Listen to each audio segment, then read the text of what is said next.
Assalamualaikum warahmatullahi wabarakatuh. Perkenalkan, nama saya Ega Sidiki MB, NIM 2286206061 dari Prodi S1 PGSD kelas 3B.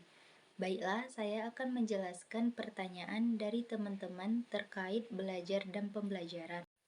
Pertama, metode apa saja yang digunakan dalam proses belajar mengajar dan sebutkan dampak positif dan negatif dari metode tersebut.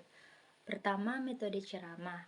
Metode ceramah dapat diterapkan dengan cara berceramah atau menyampaikan informasi secara lisan kepada siswa. Dampak positif metode ceramah yang pertama, mengurangi beban kerja guru.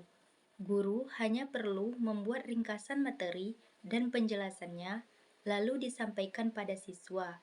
Yang kedua, siswa dapat dibiasakan untuk tenang dan cermat selama ceramah berlangsung. Selama ceramah, siswa umumnya diharapkan mencatat materi yang disampaikan oleh guru, yang terkadang dapat dianggap membingungkan. Dampak negatif metode ceramah. Yang pertama, siswa akan lebih mudah merasa mengantuk. Kebosanan saat ceramah sering menjadi-jadi, sehingga sebagian siswa akhirnya rajin menguap saat ceramah berlangsung dan kemungkinan bisa tertidur. Yang kedua, siswa lebih cenderung menggantungkan diri kepada orang lain. Ceramah akan memberikan kesan bahwa ilmu sudah disediakan, tidak perlu mencari sendiri lagi, sehingga siswa tidak mampu berhasil saat siswa diminta menjelaskan oleh guru tersebut. Kedua, yaitu metode tanya jawab. Metode tanya jawab ini adalah metode mengajar yang kemungkinan terjadinya komunikasi atau adanya hubungan timbal balik secara langsung antara guru dan siswa. Dampak positif metode tanya jawab. Yang pertama, merangsang siswa untuk melatih dan mengembangkan daya pikir, termasuk daya ingatan. Yang kedua, mengembangkan keberanian dan keterampilan siswa dalam menjawab dan mengemukakan pendapat. Dampak negatif metode tanya jawab. Yang pertama, siswa merasa takut bila guru kurang dapat mendorong siswa untuk berani dan menciptakan suasana yang tidak tegang. Yang kedua, kurang waktu untuk memberikan pertanyaan kepada seluruh siswa. Ketiga, metode diskusi. Metode diskusi merupakan metode pengajaran yang erat hubungannya dengan belajar pemecahan masalah, yang biasanya dilakukan secara berkelompok atau diskusi kelompok. Dampak positif metode diskusi. Yang pertama, mengembangkan sikap saling menghargai pendapat orang lain. Yang kedua, membina untuk terbiasa musyawarah dalam memecahkan suatu masalah. Dampak negatif dari metode diskusi. Yang pertama, membutuhkan waktu yang panjang. Yang kedua, peserta mendapat informasi yang terbatas. Keempat, metode demonstrasi. Metode demonstrasi merupakan metode mengajar yang cukup efektif, sebab membantu para siswa untuk memperoleh jawaban dengan mengamati suatu proses atau peristiwa tertentu. Dampak positif metode demonstrasi. Yang pertama, siswa lebih mudah memahami apa yang dipelajari. Yang kedua, proses pengajaran lebih menarik. Dampak negatif metode demonstrasi. Yang pertama, memerlukan keterampilan guru secara khusus. Yang kedua, membutuhkan waktu yang lama. Yang kelima, metode karya wisata. Metode karya wisata merupakan metode yang melakukan kunjungan keluar kelas dalam rangka belajar. Dampak positif metode karya wisata. Yang pertama, memiliki prinsip pengajaran modern dengan memanfaatkan lingkungan nyata. Yang kedua, bahan pengajaran lebih luas dan aktual. Dampak negatif metode karya wisata. Yang pertama, perlu perencanaan yang matang.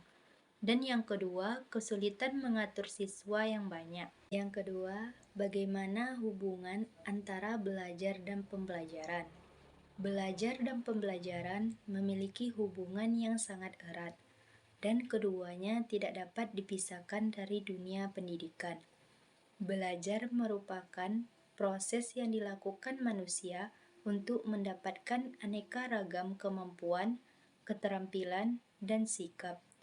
Sedangkan pembelajaran merupakan kegiatan yang dilakukan untuk memfasilitasi dan mendukung guna meningkatkan intensitas dan kualitas belajar peserta didik. Yang ketiga, apa yang membedakan belajar dan pembelajaran dan bagaimana hubungannya? Belajar adalah proses yang dilakukan individu untuk mendapatkan ilmu yang dilakukan secara mandiri atau proses tingkah laku menuju hal yang lebih baik. Kalau pembelajaran itu adalah proses yang juga mendapatkan ilmu melalui interaksi dari rekan-rekan dan guru, atau proses interaksi antara guru dan siswa. Hubungan antara belajar dan pembelajaran saling terkait satu sama lain. Belajar dapat dilakukan di mana saja dan kapan saja. Akan tetapi, pembelajaran dilakukan di sekolah, di mana guru dan siswa saling berinteraksi untuk mengolah informasi agar pengetahuan yang telah dilakukan dapat tertanam dalam diri siswa. Yang keempat, apakah tempat tinggal siswa ada pengaruh pada kegiatan belajar? Dan bagaimana cara mengatasi hambatan dari lingkungan sekitar tersebut? Jawabannya ada, karena proses pembelajaran dipengaruhi oleh berbagai faktor, mulai dari sarana prasarana hingga lingkungan tempat tinggal belajar. Cara mengatasi hambatan lingkungan tersebut. Yang pertama, mengajak siswa untuk aktif saat proses pembelajaran, di mana guru bisa melibatkan siswa dalam berdiskusi saat sedang menerangkan materi pelajaran. Yang kedua, menciptakan suasana belajar yang menyenangkan. Penting untuk menciptakan suasana belajar yang menyenangkan supaya lebih bisa berkonsentrasi. Yang kelima, jelaskan hal apa saja yang harus Anda lakukan agar pembelajaran dapat berjalan dengan baik dan benar. Yang pertama, kenali siswa. Memahami siswa dengan individu adalah kunci untuk mengajar dengan baik. Setiap siswa memiliki kekuatan, kelemahan, dan gaya belajar yang berbeda. Yang kedua, buat lingkungan belajar yang menyenangkan. Lingkungan belajar yang menyenangkan dapat membantu siswa merasa lebih nyaman dan termotivasi untuk belajar. Yang ketiga, berikan tantangan yang sesuai. Memberikan tantangan yang sesuai dengan tingkat keterampilan siswa adalah penting untuk memotivasi mereka dan membantu mereka berkembang. Yang keempat, bangun hubungan dengan siswa. Hubungan yang baik antara pengajar dan siswa dapat membantu meningkatkan motivasi siswa dan memperkuat pembelajaran mereka. Yang kelima, berikan konteks pada pelajaran. Memberikan konteks pada pelajaran sehingga membantu siswa memahami mengapa materi yang disampaikan serta menggunakannya dalam kehidupan nyata. Hanya itulah yang dapat saya jelaskan terkait pertanyaan dari teman-teman tentang belajar dan pembelajaran. Lebih dan kurangnya saya mohon maaf. Wabillahi taufiq wa hidayat. Assalamualaikum warahmatullahi wabarakatuh.